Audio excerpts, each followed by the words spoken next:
What is up, guys? Welcome back to the channel. As always, a huge thanks for coming back. So this week we are continuing that cooling flush that we started last week on the Centurion, the OBS crew cab with the 460. Now, if you guys missed last week's video, basically what I attempted to do was to flush the cooling system on the 460, and we pretty much failed. I flushed it probably a total of like 6 times. And we were still getting out pretty much just purely chocolate milk out of this thing. My theory is that the previous owner had mixed uncompatible coolant in it, or he used stop leak, because we had some leaks on the heater core. Actually, one of you guys suggested that he probably used stop leak. So he probably used a combination of a lot of different things, including just straight water. And the coolant was literally looking like chocolate milk, or like a caramel freaking latte or whatever you get at Starbucks. It just did not look like coolant, which is supposed to be green in these trucks. And I finally gave up on flushing it, and I went ahead and ordered a new radiator, some radiator hoses. I got a heater core, and hopefully that'll be enough to clear out the system. So today we're gonna go ahead and tackle that, and we're gonna start by actually doing the heater core. But before I do that, I want to go ahead and install a new temperature knob on this thing, because when I bought the truck, it didn't have one. A little while ago, I ran to the junkyard and picked one up. So now, when I first picked it up, I initially tried to just like push it on, but this thing's actually broken. So what I want to do is take off this trim piece and see if I can actually hold on to this while I push it on. And to take off the trim piece, which is this, it's pretty easy. You just I like using these trim removing tools, because they're plastic and they won't scratch anything, but just a screwdriver can work. And if you want to be extra careful with the screwdriver, just wrap the tip in plastic and you'll be all right. So behind the trim, you have these 2 screws. We're gonna go ahead and remove those, and hopefully that's all we need to get this little trim piece out of the way. Okay, so I got a 7mm. I believe that's what size these things are.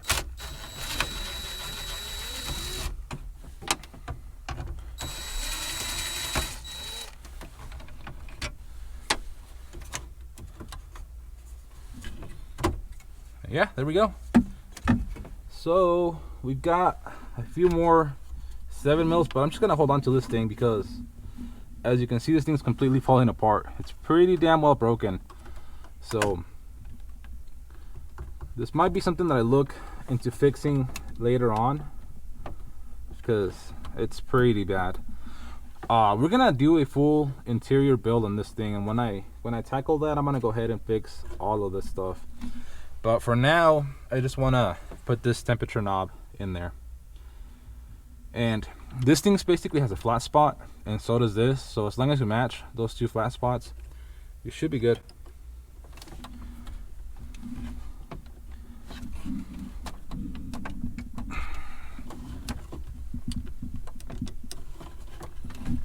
Okay guys, it's official. I'm a complete idiot. The reason why that knob wasn't going in there is because it had this little bit of plastic that had broken off in there, and I don't know why I didn't notice it. Well, I noticed it, but I thought it was part of the thing. I don't know, I thought it was like a little keyway or something. No, I'm just an idiot. It was not letting this slide all the way in. So now we have our knob in there, secured properly. It's working good. I'm gonna go ahead and put the rest of the stuff back together and then move on to the heater core. Okay, so now with that little knob deal out of the way, the first thing I'm gonna do is remove the glove box, which is really easy. Just push in on the sides, and that'll get these little tabs past the dash, and then go down about halfway, and then just pull out on the glove box, and it'll simply slide out. And we'll put that off to the side. So now when we come in here, you'll see that we have a few things in the way of our heater core. Our heater core is behind this module. It's this, and it's behind this little door right there. And someone has obviously already been in here, because there's a lot of things that aren't supposed to be there, like this zip tie, that screw, because I believe they broke this clip. This job just got a little bit more interesting. So anyways, I believe that all of these screws are 8mm. So I'm gonna go ahead, remove all of this, take off that zip tie, and I'll check right back in with you guys. Okay guys, so we've got the heater core cover off, and like I said, it's pretty easy. Normally you would take, like I said, this little module out, which is just two screws, one on the bottom, one on top. Previous owner, or one of the previous owners, broke the top corner, so mine had a zip tie. You move that out of the way, and then inside you'll have this other module, which I believe is for your windshield wipers, which just clips on to these two little feet right there, one there and one right there. And all you do is get a screwdriver and basically push where those two little holes are at. The actual module has, so yeah, it has these two little circles that clip on there. Just push on that and it should slide out. So I'm actually looking at the heater core right now, and I'm pretty sure it's obviously been replaced before because someone took it out. So either this one was it's leaking, or it might be leaking at the hoses. I don't know, but we're gonna remove this thing and see how it looks. So now after you remove this module, to get to the bolts that would basically be on that side of the cover, that bolt screw actually, sorry, you'll remove all of these other screws around it, which are all pretty easy to get to. The only two that are hard to get to is that one behind that module, which is this one, and then this screw, which is behind this part of the dash. For that, you'll want something like a ratcheting wrench to get to that one. It'll make it easier. And then another thing you have to worry about is this clip. It should go right here on this part of the cover. Again, one of the previous owners broke it somehow, and it was just being held in with this screw right there. Now, if you're doing this job, the way that you want to do it is, but you basically want to take it off at this clip right here, and you just gotta push it up and take it out of there. That way you don't have to worry about breaking this thing. But again, like I said, previous owner did that for me, so you know, it's all good. So now in your engine bay, what you want to do is remove these two hose clamps. Again, like I said, previous owner messed with this. So originally these should be those like spring clamps. Can't see any other ones here in the engine bay. But if you have those that are like a little spring, you just get a pair of channel locks, clamp on it, and pull it back. Again, like I said, mine aren't that, so I'm just gonna go ahead and loosen up these ones, slide the hoses back, and the heater core should come right off. Which this is the same process for pretty much any truck of this body style. So F-150, 250, 350, Bronco, gas, diesel, any engine. This procedure should be pretty much the same for all of them.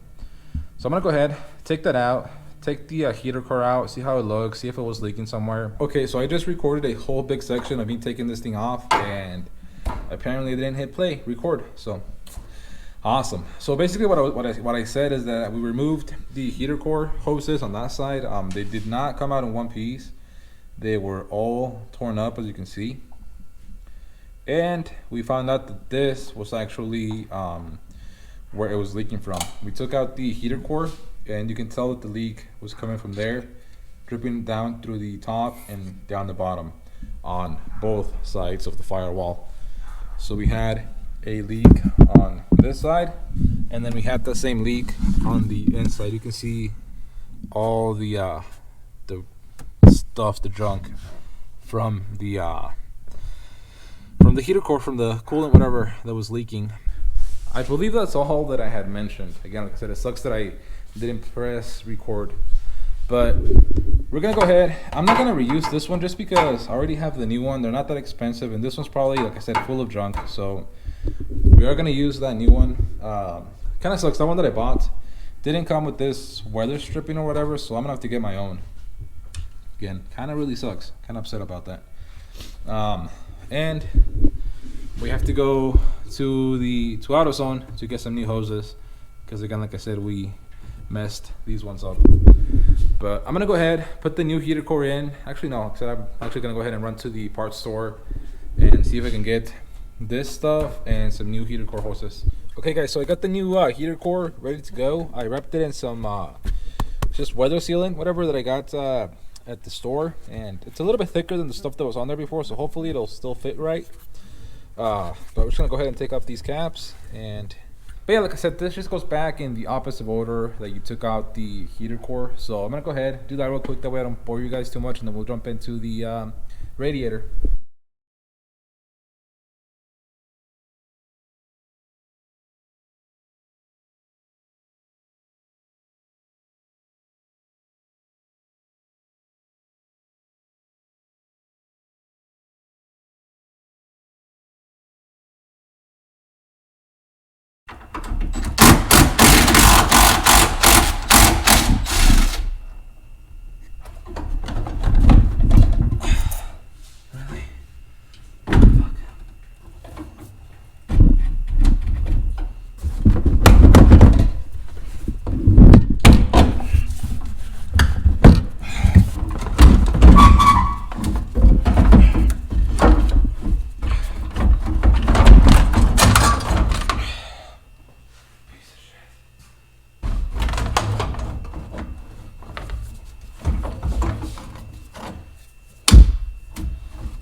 Okay guys, so quick update time, just because a lot has happened and not all of it has been good, so let me get you guys caught up. We went ahead and removed the old radiator. It is all out of here, and we've got our new radiator, and let me get into this real quick. So as you can tell, we got two fittings right here. Those fittings are for your transmission oil cooler, and they're both supposed to look like this. And as you can see on one of mine, it has a barb fitting, and that's because when I was taking out the old radiator, radiator, where is the line? I don't know what I did with the line, but it has basically these little fittings on the end, and I don't know if they were seized on there or what happened, but when I went to go break it loose, it basically didn't spin without spinning the tube like it's supposed to, and it basically just completely tore that little line apart. If that makes any sense. So basically, oh well, I guess I'll explain right here. They're both supposed to look like this one. It has this little fitting that spins around. That way you can tighten it without obviously messing up the line. Well, the one on the bottom, it wasn't spinning, like it was pretty much just seized on there, rusted in place. And when I went to go spin it, it basically spun the whole line and broke it off right there at the head of the fitting. And basically what I'm going to be doing this for now is using this rubber line on there. So I already went ahead and cut right there. It's gonna be hard to see, but I cut the hard line right there. I did a slight flare to it, and then I put the hose and two hose clamps. This stuff's rated for 50 psi. I'm pretty sure that it's not gonna be anywhere near close 50 psi, so this should be more than good enough for what we're doing. And I mean, it's a good hose. It's a Gates hose. I believe it's a fuel hose. So yeah, so this should work, at least temporarily, until I can find that hose. So yeah, I was looking online. I went to my AutoZone, my O'Reilly's, and they didn't have it in stock, so that's why I did this. And I can't find it online either. So this is gonna be temporary until I go to the junkyard and see if I can find a good line. If not, we might just leave this. I think it'll be fine. And basically that's why we did this bar fitting at the end. I just found a fitting that was the same thread pitch as this, and it seems like it's gonna work out fine, hopefully. But and I also got my new hoses from Gates. So this is the lower radiator hose, and we also have the upper radiator hose. But yeah, now that we have all that out of the way, I'm actually thinking of flushing the engine, and I think the way that I'm gonna do it is I'm gonna go ahead and remove the thermostat housing again, and remove the thermostat, and see if I can flush water down it and down this other end, and hopefully that'll get some stuff out of there. So I'm gonna go ahead and do that right now. Okay guys, so after quite a while of flushing the engine the way that I told you guys, I actually flushed it for a while just with the engine off and the water running, and must have been like at least 10 minutes of just doing that, and the water kept coming out really brown. After about 10 minutes more or less, it started coming out pretty clear. So then I went ahead and turned on the engine, and I left the engine on for like another 10 minutes or so, and it started coming out brown again. So I let it run again, except for about 10 minutes. Just let it run. After 10 minutes, I shut it off, kept the water running, and that was about 10 minutes ago. So this is what it looks like right now. It's nice and clear. I think I'm gonna fire up the engine one more time, let the water pump everything cycle, see how it comes out. If it keeps coming out nice and clear like that, I'll feel pretty good about the engine being clean and all that gunk, or at least as much of that gunk out of there as possible. Now I'm gonna put everything back together tonight, but I'm not gonna fill it with coolant. I'm gonna leave it dry overnight, and tomorrow we're gonna go pick up another couple of those Blue Devil bottles and just put it through the system again, just to be able to get clean everything out. We'll drain it, and if it looks good, then we'll fill it with coolant. So yeah, I'm gonna go ahead, do all of that, put everything back together, and yeah, we'll see how it goes. Okay, so I just ran the truck for like another 5 minutes or so, and the water's still a little bit murky, but it's definitely way better than it used to be. So I'm pretty happy with that. I'm gonna go ahead and let the hose run for a little bit longer, just to basically clear out whatever was shaking around until it comes all clear again. And then, like I said, I'll put everything back together. Tomorrow we'll get some more of that Blue Devil, run straight water, run it for, I don't know, an hour or so, and then flush it again. If that looks clean like this, then we'll fill it up with coolant, and at that point we'll be completely done. Okay guys, so I don't know where I left off after that last clip, but we've gone ahead and put the truck completely back together. We've got the new radiator in, all the new hoses. I even did new hoses for the heater core, new thermostat. So pretty much everything is back together. The lines for the transmission seem like they're holding, at least right now, so I'm pretty happy about that. And then I've also gone ahead and flushed the system again a couple of times, and the water's coming out pretty nice and clear. So I'm very happy about that. So now we're actually gonna go ahead and fill it up with coolant and finally be done with this thing. I've been waiting for that now, just to be done with this project. So I'm gonna go ahead and start throwing coolant in this thing and call it a day.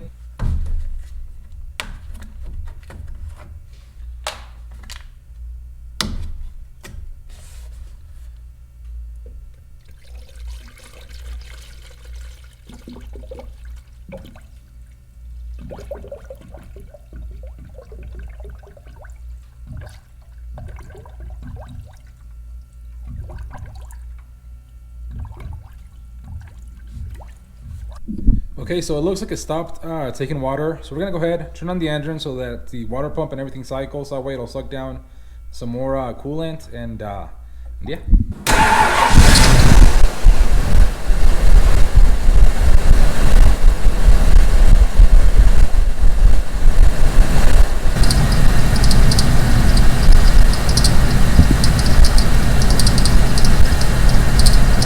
If you guys don't have one of these funnels yet, you gotta get one of these things for sure. They really make this whole job way easier. I'll leave a link to one of them. I'll leave a link to them down in the description, along with some other tools that I've used for this install, as well as the radiator and heater core. So, but yeah, we're also gonna go ahead and top off the coolant reservoir with whatever's left on this thing, and we should be good. Pretty excited to finally be done with this thing. Took way too long.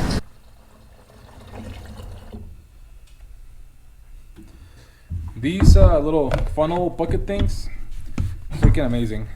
Because as you saw, once you're full with this, you can plug it up, fill up your little reservoir, plug it up again, and then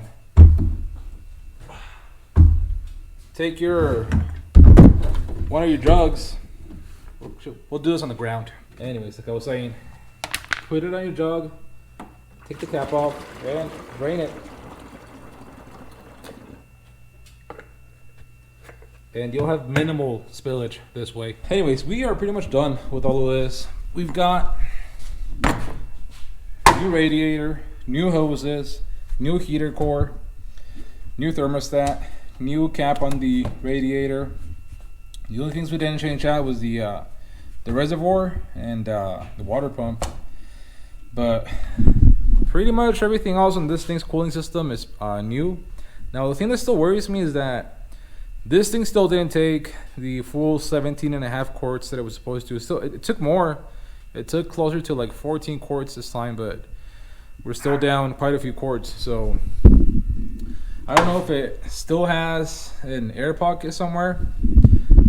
I don't know if I said it this video, but the main reason why I took that one out, that radiator out, is because the system was taking like maybe 10 quarts of coolant, which from what I researched, it's supposed to take 17.5 quarts.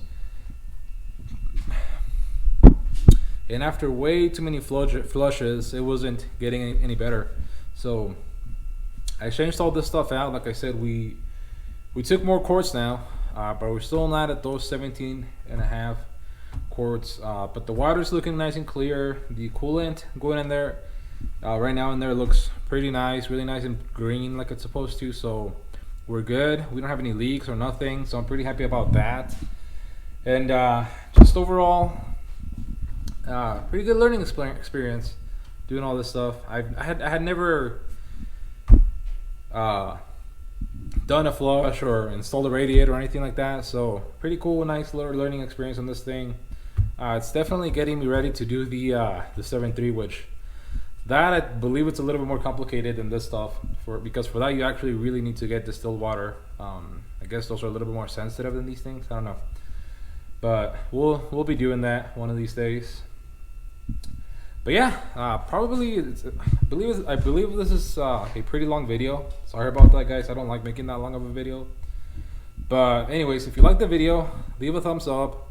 Leave any questions down below. I probably skipped over a few things. This video just took way too long to film and make, and it's just I was doing like 10 other things while I was doing this. I've been working on obviously making more tripod brackets and stuff like that.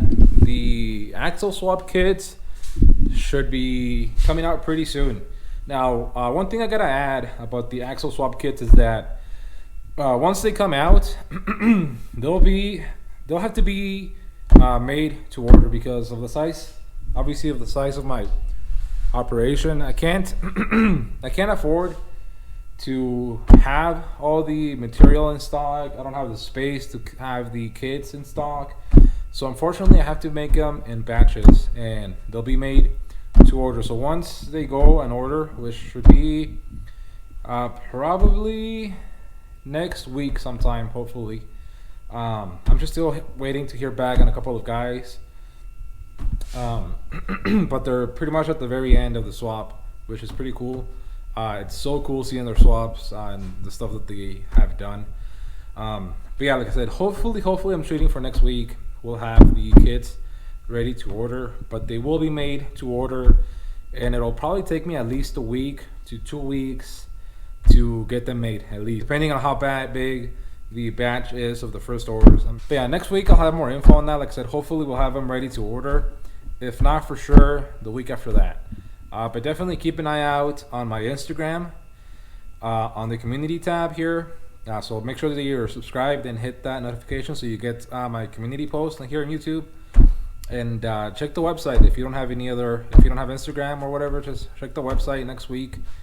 And like I said, hopefully they'll be live then. If they go live, they'll go live on a Wednesday, because that's the one I like posting my videos. So that's probably when they'll go live. But yeah, again, super excited about that stuff.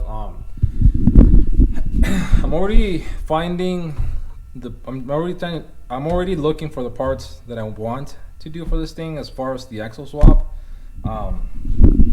It's just a little bit harder finding the axles that I want for this thing than just any Dana 60 and 10.5.